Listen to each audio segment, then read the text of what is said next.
Hey everybody, David the AI Guide here. Welcome to another episode. Thanks so much for tuning in and following this channel. I really appreciate it.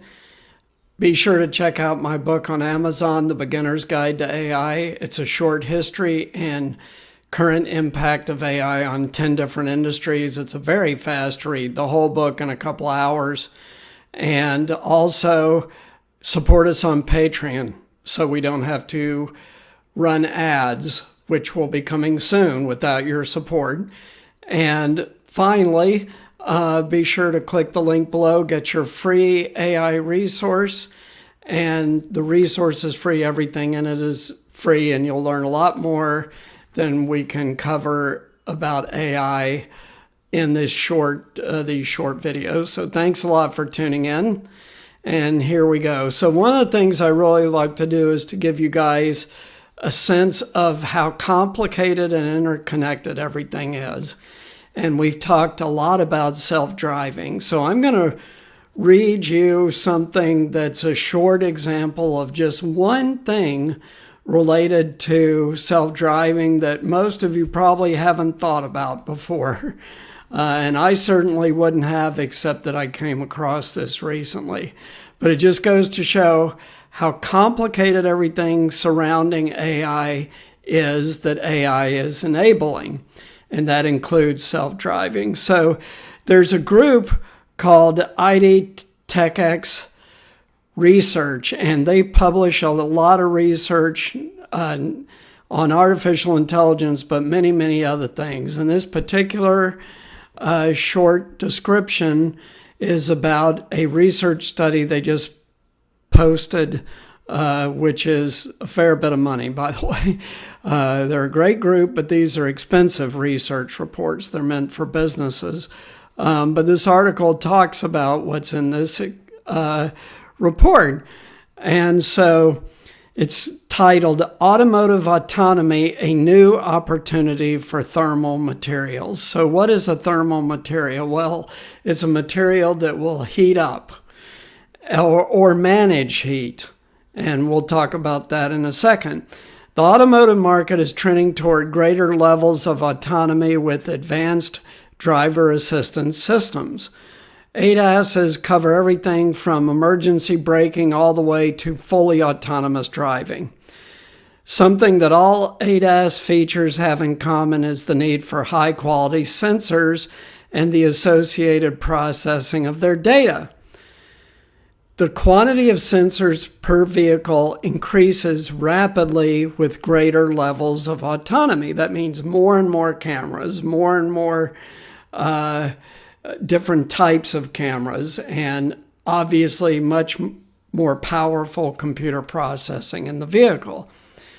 And then they mentioned their new report. So cameras and radars are already commonplace in vehicles, but greater levels of autonomy will require larger sensor suites with greater capabilities. IDTechX is predicting that there will be a 6-time increase in yearly demand for automotive sensors in vehicles to reach self-driving. Think about that. So from today, the number of sensors per vehicle is going to 6x. That's stunning. Another factor to consider is data processing. More sensors and sensors with greater resolution will generate more data that needs to be processed by the vehicle. Some parts of this will be done by the sensor units themselves, and some will be done by a central processing unit. And then this central processing unit has to communicate effectively with all the other parts of the vehicle. So what are the material trends? Like any modern electronics component, ADAS sensors and computers require thermal interface materials to help spread heat that's generated from them. Cameras, radars, LiDARs, and ECUs all have their own thermal management requirements, and as their designs evolve, so do their thermal needs. So there's another aspect of this that this article doesn't talk about, but that is that it's one thing to have fully autonomous vehicles in Phoenix, Arizona, where there's no snow and very few days even with rain. But what about climates like Seattle, where there's many rainy days, at least until recently? Or how about snowy climes like Canadian vehicles? All of those need heaters on the face of the sensor device to keep the device clear of snow and ice. Because what happens if you have a fully autonomous vehicle with no steering wheel, no controls like gas pedal and brake, and its sensors all get iced up? You got big problems. So this article goes on to say that they expect that just in the next 5 years alone, that the demand for thermal materials is going to increase solely related to these advanced driving systems 3 times in the next 5 years. This is also very interesting because the automotive cycle is about 5 years from the conceptualization of something new to go into a vehicle until it actually hits the production line. Many of you may not know it, but it's a long time period for something new to actually get incorporated into a car. Why? One, they have to know it works with certainty. Number two, they have to know that the supplier, if it's not an existing supplier, can meet the supply of millions of units without fail. And they have to know what the breaking point of the new technology is, because everything fails at some point, and they need to know what the replacement cycle is.